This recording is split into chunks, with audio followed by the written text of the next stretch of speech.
Oke, Assalamualaikum warahmatullahi wabarakatuh. Alhamdulillahirrabbilalamin. Kita bisa bertemu kembali di mata kuliah negosiasi dan resolusi konflik.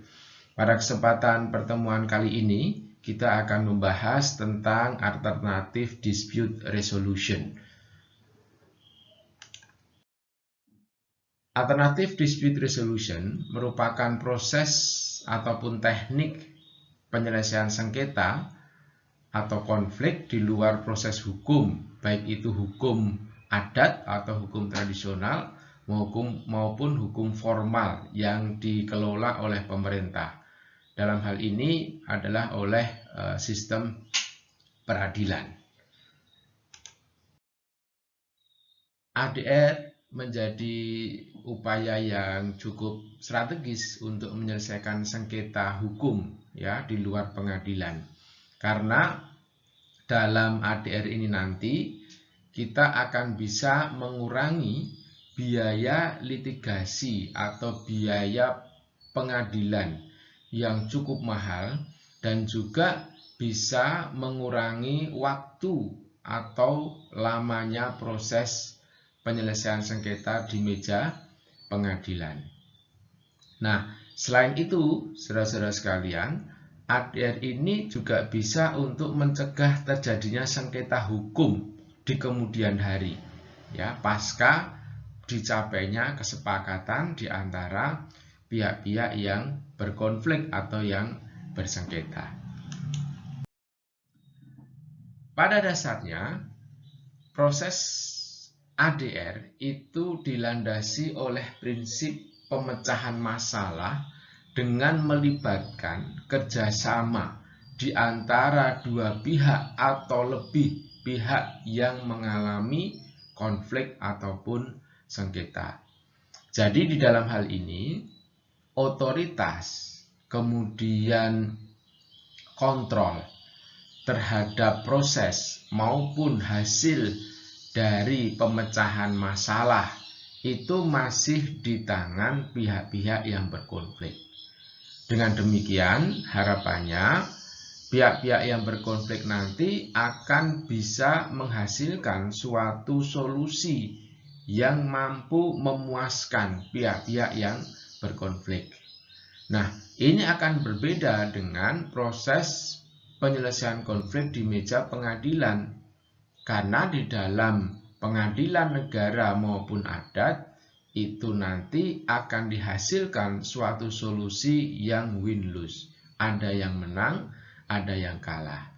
Nah, dengan hasil keputusan di pengadilan menang kalah ini, maka akan sangat potensial untuk memunculkan konflik kembali di antara pihak-pihak yang sebenarnya semula sudah mengambil keputusan untuk selesai. Ya, karena mungkin bagi pihak yang kalah, dia akan mencoba menggugat kembali keputusan pengadilan itu sehingga konflik kembali terjadi. Nah, saudara-saudara sekalian, mengapa alternatif dispute resolution ini perlu kita lakukan? Pertama, kita tahu bahwa dalam proses hukum itu biayanya cukup tinggi, ya, cukup mahal. Bagi pihak-pihak yang bersengketa itu bisa kemudian mengeluarkan uang untuk menyewa advokat misalkan begitu, atau untuk membayar proses pengadilan itu. Kemudian juga dalam pengadilan yang biasa atau pengadilan tradisional itu memakan waktu yang cukup panjang, ya. Belum lagi nanti di pengadilan negara itu biasanya mereka mengalami overload kasus, sehingga kemungkinan kasus kita akan disidangkan dalam jangka waktu yang masih lama lagi, gitu ya. Dan yang terakhir, mengingat tadi yang saya katakan bahwa hasil dari proses pengadilan itu bisa tidak optimal karena ada pihak yang menang dan pihak yang kalah. Nah, apa sih sebenarnya bentuk-bentuk dari alternatif dispute resolution itu?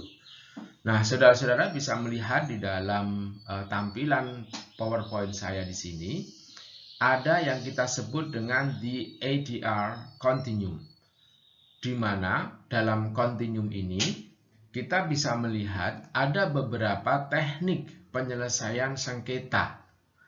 Ya, dimulai dari sisi yang kiri, ya, dari sisi yang kiri, yaitu yang sifatnya konsensual, gitu ya. Kemudian bergerak menuju arah ke kanan, ya, menuju arah yang adjudikatif, atau dari arah yang informal menuju ke proses yang lebih formal. Nah, dalam bentang kontinuum konsensual sampai adjudikatif, informal sampai formal, itu terdapat beberapa teknik penyelesaian sengketa.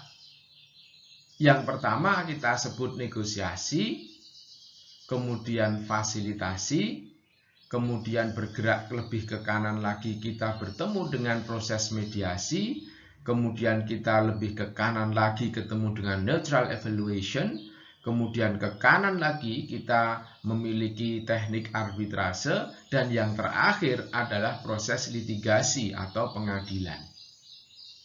Nah, saudara-saudara semua, mari kita bahas satu persatu. Ya, apa itu negosiasi? Negosiasi ini sebenarnya merupakan proses komunikasi antara dua pihak yang bersengketa untuk bisa mencapai kesepakatan atas sengketa yang mereka alami. Jadi intinya negosiasi itu sebenarnya adalah komunikasi untuk mencari kesepakatan dua pihak, ya. Jadi ini di antara, tidak hanya dua, yang penting adalah di antara pihak-pihak yang berkonflik.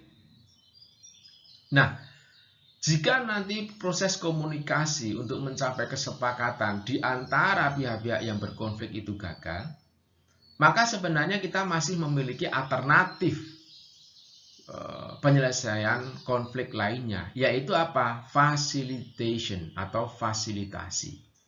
Nah, ini adalah teknik komunikasi antar pihak yang berkonflik, tetapi mereka dibantu oleh seorang fasilitator. Nah, fasilitator itu apa? Fasilitator itu adalah orang atau kelompok yang dia membantu proses, yang membantu support proses, tapi mereka tidak ikut di dalam substansi pembicaraan, tidak ikut di atas meja perundingan.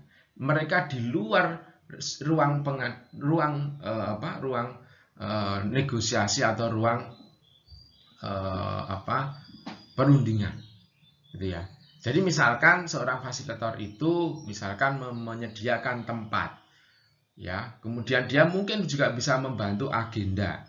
Dia bisa memberikan sumber daya keuangan atau pendanaan bagi pihak-pihak yang berkonflik supaya mereka bisa ketemu. Ya, tetapi si fasilitator ini tidak berada di meja perundingan untuk kemudian memimpin proses perundingan itu. Itulah fasilitator. Nah, kemudian bergerak ke kanan. Jika fasilitasi itu gagal, maka kita memiliki alternatif untuk melakukan mediasi. Nah, dalam hal ini perundingan antara pihak-pihak berkonflik itu dibantu oleh pihak ketiga yang disebut dengan mediator.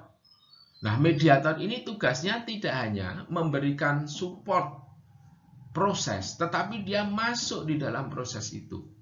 Berbeda dengan fasilitator, mediator itu kemudian bisa memimpin jalannya perundingan. Seperti yang sudah kita pelajari di minggu sebelumnya tentang proses mediasi. Ya, Anda bisa melihat bagaimana Jane di dalam film pendek yang kita lihat itu menjalankan proses mediasi. Ya, dia memimpin, dia menyediakan tempat, dia kemudian membuat kedua belah pihak untuk bisa mengutarakan keinginan, kepentingan, posisi masing-masing. Dia kemudian bisa memimpin pihak-pihak yang berkonflik itu untuk mengidentifikasi problem solving, hingga kemudian dialah yang memimpin pihak-pihak yang berkonflik itu untuk mencapai kesepakatan. Nah, ini adalah proses mediasi. Lalu lebih ke kanan lagi adalah neutral evaluation. Nah, neutral evaluation ini kehadiran pihak ketiga dalam proses perundingan pihak-pihak yang berkonflik itu bertugas untuk melakukan evaluasi sekaligus memberikan rekomendasi how to solve the problem. Ya, meskipun rekomendasi ini nanti bisa dipakai oleh pihak-pihak berkonflik maupun tidak. Nah, apa bedanya dengan seorang mediator? Kalau seorang mediator itu dia tidak boleh mengeluarkan judgement, mengeluarkan rekomendasi. Ya, mediator itu hanya membantu pihak-pihak yang berkonflik untuk mereka sendiri, pihak-pihak yang berkonflik ini mengeksplorasi problem solving sekaligus bersepakat. Nah, kalau neutral evaluator, ya, si evaluator ini dia akan kemudian menghasilkan satu rekomendasi. Ini loh yang harus kalian lakukan, seperti ini loh yang bisa Anda ambil keputusannya, begitu. Ya. Jadi lebih mengarahkan, lebih menentukan apa yang akan diambil oleh pihak-pihak yang berkonflik. Meskipun nanti pihak-pihak yang berkonflik itu tetap yang mengambil kebijakannya. Nah, artinya bahwa neutral evaluator itu memiliki otoritas yang lebih besar daripada seorang mediator dalam menentukan menentukan kesepakatan yang akan diambil oleh pihak-pihak yang berkonflik. Nah, lalu kalau neutral evaluator tidak dipakai atau tidak mampu menghasilkan kesepakatan, kita bisa kemudian pergi ke seorang arbitrator atau wasit, arbiter, perwasitan, arbitration itu. Nah, di sini seorang wasit itu boleh memutuskan siapa benar, siapa salah, tetapi keputusan itu tidak memiliki efek mengikat secara hukum atau tidak memiliki paksaan dengan menggunakan sanksi. Nah, misalkan ya, kalau di dunia internasional kita mengenal lembaga arbitrasi internasional itu WTO, World Trade Organization. Dia memiliki dispute settlement body. Nah, WTO itu bisa mengatakan kemudian Indonesia bersalah atas sengketa palm oil dengan Uni Eropa. Tetapi WTO tidak bisa kemudian memaksakan dengan sanksi, misalkan Indonesia diberi embargo, itu tidak bisa.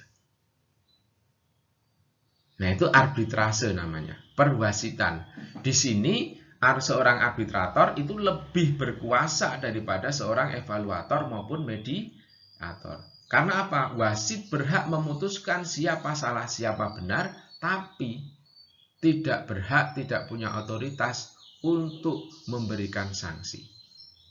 Nah, yang terakhir itu adalah litigation atau pengadilan. Nah, teman-teman semua, di dalam konteks pengadilan ini, maka seorang hakim itu memiliki otoritas untuk memutuskan siapa salah, siapa benar, dan diiringi dengan sanksi hukum, paksaan, fisik, misalkan dipenjara, dihukum mati, dan sebagainya. Berbeda dengan seorang wasit atau arbitrator. Nah, di dalam proses litigasi ini pasti nanti akan ada keputusan. Hanya saja keputusan itu akan win-lose, akan menang kalah. Sehingga hasilnya itu tidak bisa membahagiakan, memuaskan kedua belah pihak. Ya.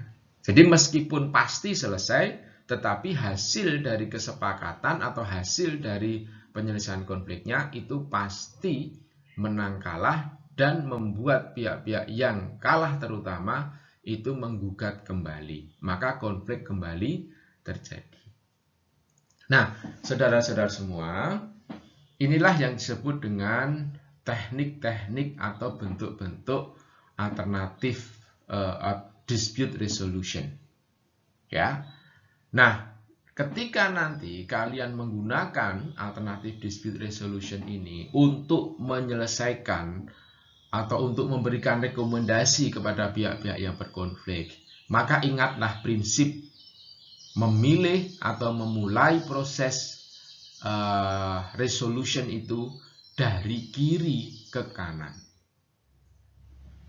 Kenapa? Karena asumsinya ketika suatu konflik itu diselesaikan dengan cara negosiasi, itu akan menghasilkan resolusi kesepakatan yang lebih atau yang paling memuaskan pihak-pihak yang berkonflik.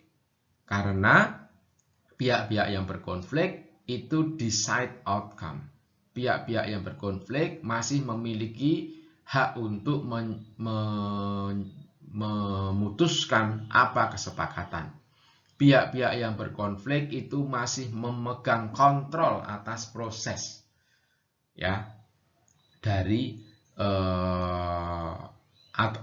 dispute resolution itu. Sehingga asumsinya negosiasi itu adalah cara yang paling ideal untuk menghasilkan suatu keputusan yang memuaskan pihak-pihak yang berkonflik.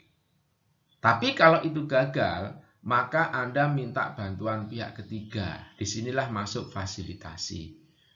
Ya, tapi kontrol dari pihak berkonflik mulai berkurang karena ada kehadiran pihak ketiga. Ke mediasi semakin berkurang lagi, ke netral evaluation semakin berkurang lagi kontrol dari pihak-pihak yang berkonflik, arbitrase, dan terakhir litigasi itu pihak-pihak yang berkonflik tidak punya kontrol sama sekali terhadap proses maupun hasil.